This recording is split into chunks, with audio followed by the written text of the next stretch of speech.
Բարի օր։ Psi-Life ռադիոյի եթերում կյանքի գույները հաղորդաշարի հերթական թողարկումն է եւ ստուդիայում ձեզ հետ է Մերի Տերենցին։ Այսօրվա մեր հաղորդումը դրական տրամադրվածության մասին է։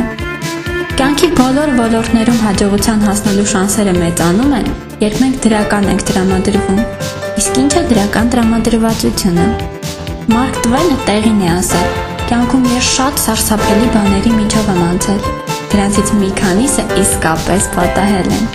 Երևի հասկացաք, թե խոսքը ինչի մասին է։ Մենք հակված ենք մեր խնդիրները չափազանցել եւ դրանք մութ երանգներով ներկայացնել։ Շատ հաճախ այն խնդիրները, որոնք մեզ անլուծելի են թվում, արդյունքում ստացվում է, որ դատարկ բաներ էին եւ անհանգստանալու կարիք չկար։ Ես առաջարկում եմ դժվարության հանդիպելիս կենտրոնանալ ներկայի վրա, այլ ոչ թե նրա վրա, թե ինչ կլինի հետո ապագայում։ Փորձեք եւ կնկատեք, որ խնդիրները ավելի արագ եւ արդյունավետ են լուծվում եւ ձեր գլուխը չի լցվում անհանգիստ մտքերով։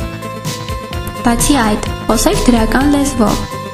Ֆիլի Նելսոնը նշում է. երբ դուք սկսեք դրական, պոզիտիվ մտածել, դուք գործում հաջողություն կունենաք։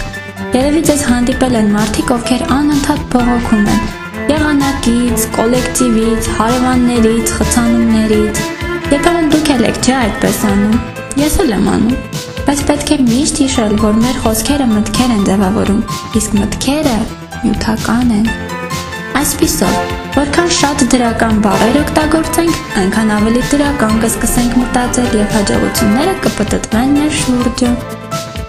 Ամեն առավոտ արթնանալիս հարցրեք ձեզ, թե ինչի եք ուզում հասնել եւ ինչ եք անելու այդ օրը ձեր նպատակին հասնելու համար։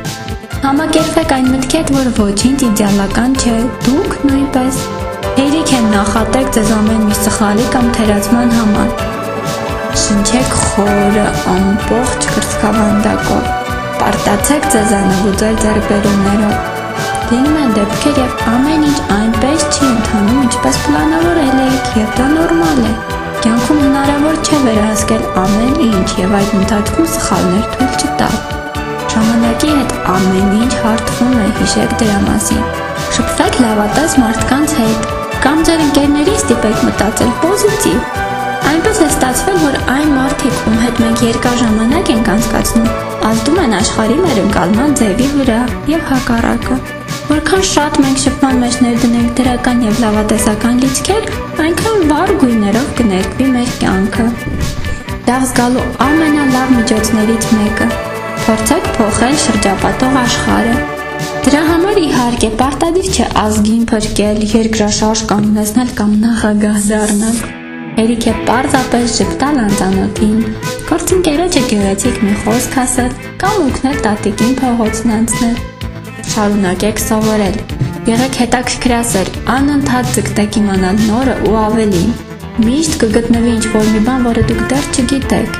Կյանքի նկատմամբ հետաքրքրությունը ձեր երակները կլցնի էներգիայով, կտա նոր մտքեր ու գաղափարներ, կբարձրացնի մտածողության ճկունությունը եւ ձեր օրերը կդառնան ավելի վառ ու հագեցած։ Մի մոռացեք երախտագիտության մասին։ Օրվա ընթացքում մի քանի վայրկյան մտածեք, թե ինչի համար եք դուք շնորհակալ։ Եվ, որ ամենակարևորն է, մի թերագնահատեք ժպիտի ու ծիծաղի ուժը։ Դա հոյակապ միջոց է ստրեսը հաղթահարելու եւ ինքնազգացողության լավանալու գործում։ Մենք ոչ թե ծիծաղում ենք, որովհետև երջանիկ ենք, այլ երջանիկ ենք, որովհետև ծիծաղում ենք։ Մնացեք ժպիտով, այսքանը։